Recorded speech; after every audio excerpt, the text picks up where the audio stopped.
Olá, eu me chamo Marise Lima, eu sou nutricionista, eu sou portadora do lipedema e hoje vou conversar aqui com vocês o que é essa doença e como é que ela se desenvolve.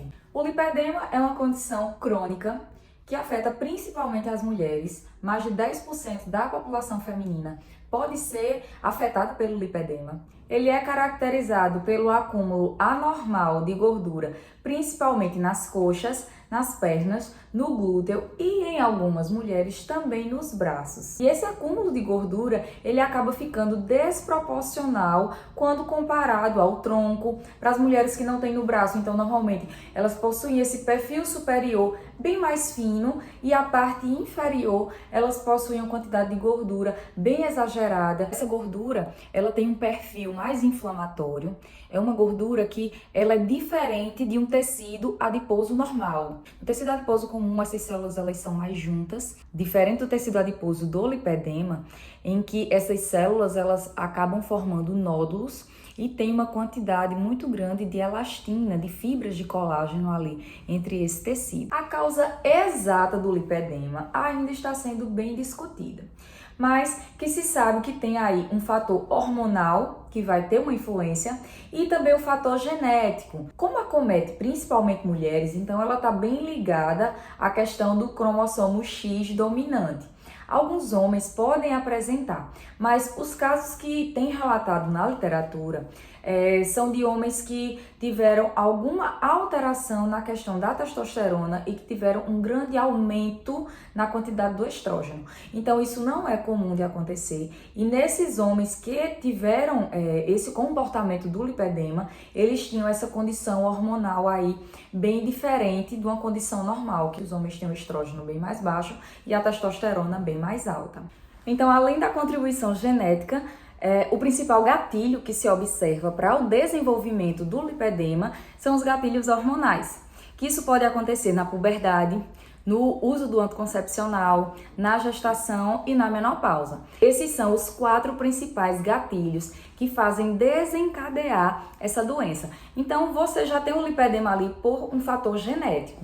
Aí, de repente, você começa a aumentar o peso, então você começa a aumentar esse tecido adiposo e, de repente, chegam os gatilhos hormonais, que pode ser o uso do anticoncepcional, você ter a sua primeira menstruação, você chegar ali na puberdade, você engravidar, você chegar na menopausa. Então, isso é o que pode desencadear esse lipedema. E se você, junto a isso, você ainda está tendo um aumento de peso exacerbado, então, junto a isso você está tendo um sobrepeso ou uma obesidade, então faz com que esse tecido ele se desenvolva ainda de uma forma mais rápida. Quanto mais você aumenta o peso, mais aumenta a quantidade dessas células, mais aumenta a fibrose, mais aumenta a inflamação e esses nódulos vão aumentando cada vez mais. E são nódulos dolorosos e dificulta muito o bem-estar e a vida rotineira do paciente. O lipedema é uma doença crônica do tecido adiposo, mas ele também pode vir a causar danos no tecido linfático, dependendo do grau em que esse lipedema se encontra. Além da gordura, é comum se observar nesse tecido o aparecimento de equimose, que são aqueles roxinhos na pele. Então, como tem essa fragilidade maior nesse tecido, às vezes aparecem esses roxinhos, mesmo sem você ter levado nenhuma pancada, ou até se você machucar esse tecido, às vezes essa mancha ela pode ser bem maior, como se você tivesse levado uma pancada bem mais forte naquele local. Outros sintomas também é a questão do edema, do cansaço nas pernas, da fadiga, você sentir dor também, dor ao apalpar, então você tem sensibilidade ali ao toque e isso acaba podendo comprometer até a mobilidade dessa paciente que tem o lipedema. O lipedema, gente, ele não tem cura, mas é uma doença que ela pode ser tratada e você pode conseguir estabilizar e até melhorar um pouco o quadro dela. O lipedema, ele pode ser confundido com 2 outras doenças. Uma, que é a obesidade, ou a pessoa pode ter o linfedema, que é outra patologia. Tem que tentar diferenciar cada uma dessas patologias para conseguir encontrar o melhor tratamento clínico a ser utilizado com aquele paciente para a gente conseguir ter o melhor resultado e melhorar a qualidade de vida dessa pessoa. Algo muito importante que eu acredito assim para o diagnóstico é que algumas pessoas, por ser confundido com alguma dessas outras doenças, às vezes o lipedema ele é confundido apenas com obesidade. E isso pode levar a um problema mais sério lá na frente, como o quê? Como depressão, por exemplo. O que é que acontece? Algumas pacientes, elas começam a ter uma mudança no estilo de vida, algumas fazem até cirurgia bariátrica, conseguem ter uma boa perda de peso e de repente olham para as pernas e, embora tenha perdido uma quantidade de peso enorme, você não consegue esteticamente ter um bom resultado naquelas pernas. Isso acaba sendo um pouco frustrante, né? De repente você, perdi 40 quilos, mas eu olho e minhas pernas continuam parecendo que eu ainda estou na obesidade, mesmo sem estar. Quando a gente tem esse diagnóstico, quando a paciente sabe que ela tem um lipedema, essa frustração, ela pode ser reduzida. A paciente, ela sabe que tem um lipedema, que ela precisa tratar para essa doença não evoluir ainda mais. Então, entra no processo de emagrecimento, tem que perder esse peso, tem que emagrecer, entra lá para também desinflamar esse corpo e você entende já por aí que você vai ter um resultado, mas que essa perna não vai chegar a ficar seca, extremamente definida. A partir daí, depois que você já perde todo o seu peso, que você já entra no tratamento conservador, que você já chegou no resultado que você não consegue mais ter evolução, aí você pode sim procurar um tratamento cirúrgico, pode procurar alguma outra técnica que possa lhe ajudar a melhorar ainda mais o aspecto ali da sua pele. É uma doença, como eu já disse, que ela não tem cura, mas ela tem tratamento. E você consegue ter um bom resultado fazendo tratamento conservador, você cuidando da sua alimentação, você fazendo exercícios rotineiros, você fazendo drenagem linfática, você ter um cuidado com os profissionais para estar cuidando, vendo sua parte hormonal como tá, se sua alimentação tá bacana, se seu corpo tá desinflamado, certo? Então, é ter primeiro passo, o acolhimento, o entendimento de tudo que essa mulher já passou, até aquele ponto que ela tá ali. Muitas mulheres passam 10, 20, 30, 40, 50 anos só escutando: minha filha, isso é o que você tem, a obesidade, fecha sua boca, você tem que fechar a boca, você tem que emagrecer. E às vezes a paciente vai, faz tudo certinho, perde gordura na parte superior e na parte inferior esse resultado é basicamente mínimo. Isso realmente é frustrante. Isso eu sei porque eu já senti na pele. Nunca cheguei à obesidade, mas eu que sempre vivo numa rotina mais saudável, chego a um ponto em que minha perna não consigo mais ter um resultado melhor do que o que já tenho. Então eu sei que às vezes é frustrante para você querer um resultado que você não consegue chegar. Então o importante é não desanimar. É você ter uma rede de apoio, é ter pessoas que estão ali lhe apoiando, lhe ajudando e lhe incentivando para você dar o seu melhor e ver o melhor que o seu corpo consegue responder de volta. Para o diagnóstico do lipedema, você tem que ter um acompanhamento médico.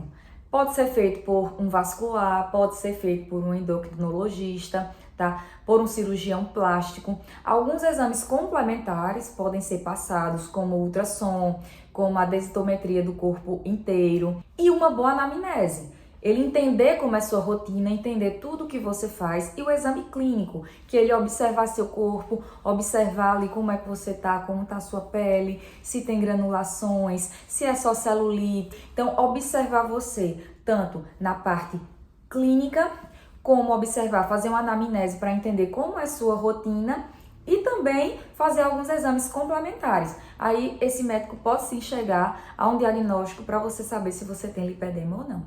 Sobre a cirurgia, então a cirurgia plástica é a solução do lipedema? Não, a solução do lipedema não existe, porque não tem cura.